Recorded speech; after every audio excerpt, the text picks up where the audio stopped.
Ditanyain alamat sama orang yang udah meninggal 10 tahun yang lalu. Ini ceritanya dari kakeknya sepengirim. Pengirim gak mau disebutin namanya. Sebut aja kakek Tio di sini. Ini cerita waktu kakek Tio itu masih muda. Kakek Tio ini diundang ke sebuah acara. Kalau nggak salah yasinan waktu itu. Acaranya selepas Isya. Beres sholat Isya, kakek Tio ini berangkat.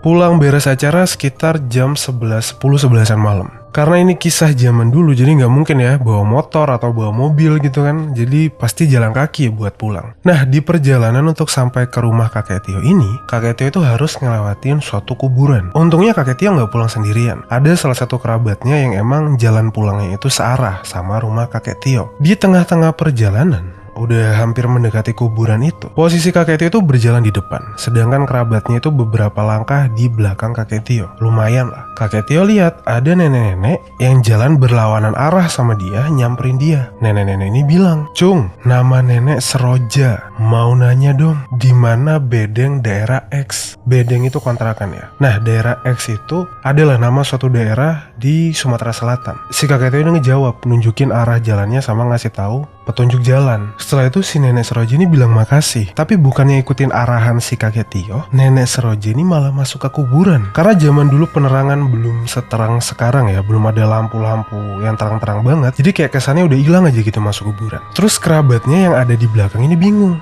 Kau barusan ngobrol sama siapa? Dijawab sama kakek Tio kalau barusan ada nenek-nenek tanya alamat. Terus kerabatnya ini mukanya kayak shock sekaligus bingung gitu loh. Tapi nggak ngomong apa-apa. Akhirnya perjalanan pulang udah tuh sampai rumah. Terus besokannya kakek Tio ini penasaran. Apa bener nenek-nenek itu sampai ke bedeng atau kontrakannya? Terus siapa dia? Kan takutnya ada keluarganya yang nyariin gitu kan. Disamperin lah ke daerah X tadi. Tanya sama orang-orang sekitar. Kenal nggak sama namanya nenek Seroja? Orang-orang sekitar nggak kaget dan mereka bilang kalau itu udah terkenal di daerah situ. Dan sebenarnya nenek Seroja ini udah meninggal 10 tahun yang lalu. Dan kalian tahu kenapa aku gak sebutin nama daerah? Karena konon katanya aku pernah dapat cerita di podcast Bagi Horor di Spotify, kalian bisa dengerin. Kalau sampai nama dari makhluk ini sekaligus disebutkan dengan nama daerahnya, maka si makhluk ini akan mendatangi aku yang menceritakan sekaligus kalian yang mendengarkan. Hati-hati.